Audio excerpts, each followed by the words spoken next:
ঝড় বৃষ্টি রোজ দিনের যেন একটা রুটিন হয়ে গেছে। মানে সন্ধে হলে পরেই প্রচণ্ড পরিমাণে হাওয়া আর বৃষ্টির সাথে শিল পড়া, আর গাছের ডাল ভেঙে এদিকে ওইদিকে পড়ে একাকার অবস্থা। তো দেখো আমাদের বারান্দাতে কত দূর পর্যন্ত জল চলে এসেছে। এটা হচ্ছে আগের দিনের ভিডিও রাতেবেলা, আর এই যে পরের দিন সকালবেলার অবস্থা। মানে রোজ দিনই এরকম পাতা ঝাড় দিতে হয়। আমার তো আবার পাতাগুলো ঝাড় দিতে ভালোই লাগে, মানে যেই দিক থেকে ঝাড় দিয়ে যায় সেই দিক থেকে একদম পরিষ্কার, আর পাতাগুলো ঝাড় দিতে সেরকম একটা কষ্টও হয় না। শুধু সময়টা একটু বেশি লাগে, যেখানে একটু কাদা কাদা মাটিটা নরম হয়ে গেছে সেখান থেকে পাতাগুলো খুঁটে খুঁটে তুলতে হয়, এই আর কি। তো উঠোন ঝাড় দেওয়া হয়ে গেলে তারপর অন্যান্য কাজকর্ম শুরু করব। আর সমুদ্রের পাপা সমুদ্র এখনও শুয়ে আছে, তো আমি উঠোন ঝাড় দিচ্ছি আর ওদেরকে কিন্তু ডাকাডাকি করছি যে অনেক বেলা হয়ে গেছে, এখন ওঠো। তো রোদ উঠে গেছে দেখো। এই একটা জিনিসই ভালো লাগছে যে রাতে যতই ঝড় বৃষ্টি হোক না কেন, সকাল হতে হতেই কিন্তু ঝলমলে রোদ উঠে যাচ্ছে। এই জন্যই আর কি ঘর দৌড়ও একটু শুকিয়ে যায় সারাদিনে, আবার সেই রাতেবেলা হাওয়া বৃষ্টি। তো তোমাদের কোথায় কোথায় এরকম হচ্ছে, আর আমার ভিডিওটা কে কোন জায়গা থেকে দেখছো অবশ্যই কমেন্টে জানিও।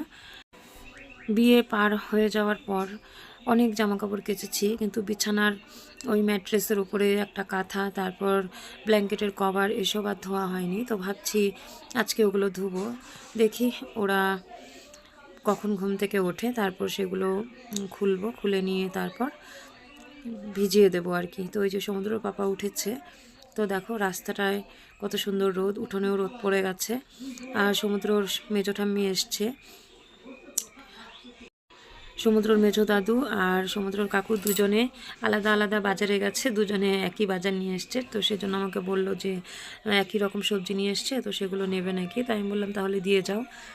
তো ওই যে সমুদ্র শুয়েছিল, এখন ডেকে ডুকে তুললাম। তারপর ওর পাপা আবার একটু পরোটা নিয়ে এসছে আর তরকারি নিয়ে এসছে, সেটাই খেয়ে নিচ্ছে। আমার জন্য রেখেছে, আমি খাবো হাত মুখ ধুয়ে।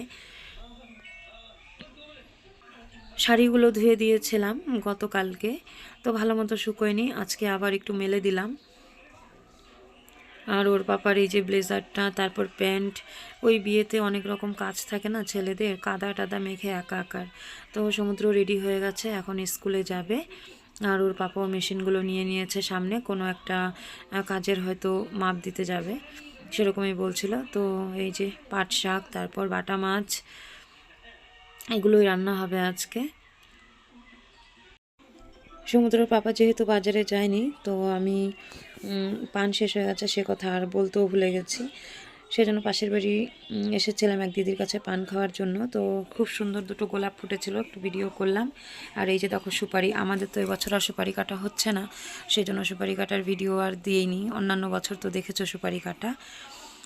তো সমুদ্র স্কুল থেকে চলে এসেছে, তারপর ওই যে ওকে খাওয়াচ্ছি এখন। আর ও যাবে ওর পিসিকে আনতে।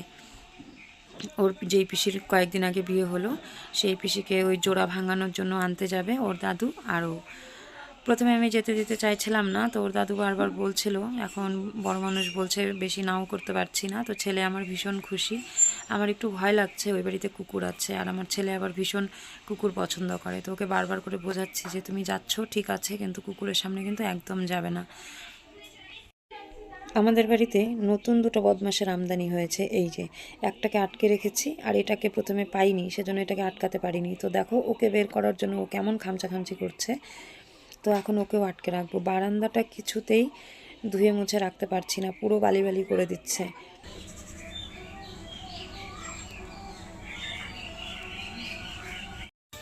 তো আমাদের এখানে তো গঙ্গা স্নানের মেলা। তো রাত 7টা কি 7:30টার সময় সমুদ্র আর ওর দাদু ওর পিসিকে নিয়ে চলে এসেছে ওর পিসির ননাস। তো তার এই যে টুইন্স বেবি, ওদের বয়স এখন 5 বছর হয়নি মনে হয়। তো দেখো ওরা এই যে এটাতে উঠেছে, ভীষণ খুশি, লাফালাফি করছে। আর ঝিরিঝিরি বৃষ্টি পড়ছিল, তো এই নেটটা কিন্তু ভিজে গেছে। তো ওদেরকে না করলাম ওঠার জন্য, তো একমাত্র আমিই না করেছিলাম, আর বাকি সবাই জোরাজুরি করছিল যে বাচ্চা একটু খেলুক, না করছো কেন। তো সবই তো ঠিক আছে। তারপর যখন এটা থেকে নামলো, দেখলো যে পুরো ভিজে গেছে, কারণ ওই ঝিরিঝিরি বৃষ্টিতে নেটটা যে ভেজা ছিল সেটা শুধু আমার নজরেই পড়েছে, আর কারো নজরে হয়তো পড়েনি। তো আমি বলেও ছিলাম, কিন্তু আমার কথা কেউ খেয়াল করেনি। তো তো পরে বাচ্চা দুটোকে এই যে ওপরের প্যান্ট দুটো খুলে দেওয়া হয়েছে, ভেতরে যে হাফ প্যান্ট ছিল সেটা পরেই ওরা মেলাতে ঘুরেছে। তো মেলাতে এসে আজকে এমন এক কাণ্ড হয়েছে, আমরা বাড়ি থেকেই বেরিয়েছিলাম প্রায় 10টার সময়। তো বাচ্চাদের আবদার মেটাতে মেটাতে প্রায় বেজে গেছিলো 11:30টার মতো।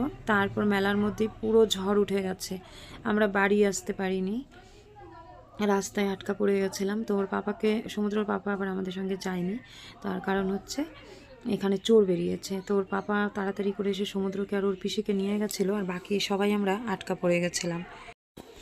ঝড় হাওয়া থামতে থামতে প্রায় রাত 1টা বেজে গেছে, আমরা ওই গঙ্গা মন্দিরের মধ্যেই ছিলাম। তো যাই হোক, চলো ভিডিওটা আজকে এখানেই শেষ করছি। সবাই ভালো থেকো, সুস্থ থেকো, পরবর্তী ভিডিওতে দেখা হচ্ছে।